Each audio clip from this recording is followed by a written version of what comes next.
එදිනෙදා කතාවට යෙදුමක්.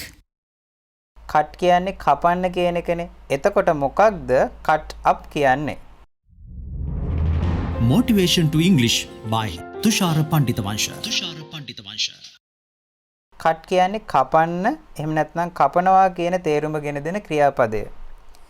කෑලි වලට කපලා දානවා නම් අපිට කියන්න පුළුවන් cut up කියලා. මේක ශබ්ද කරන්නේ cut up. cut up. Please cut up the cucumber. පිපිඤ්ඤ ගෙඩිය කපලා දාන්න. මේකම අපිට please cut the cucumber up කියලා කියන්නත් පුළුවන්. මේක ශබ්ද කරන්නේ cut up කියලා native කතා කරන කෙනෙක් නම්. Please cut up some onions. ලුණු ටිකක් කපලා දාන්න. Please cut up some tomatoes. තක්කාලි ටිකක් කපලා දාන්න. I cut the picture up. මම පින්තූරේ කපලා දැම්මා. කෑලි වලට කපලා දැම්මා කියන අදහසින් මෙහෙම කියන්න පුළුවන්. හරි. මේ පාඩම ගැන ඔයාලට හිතෙන දේ කමෙන්ට් එකක් දාගෙන යන්න. අපි තවත් පාඩමකින් හමු වෙමු.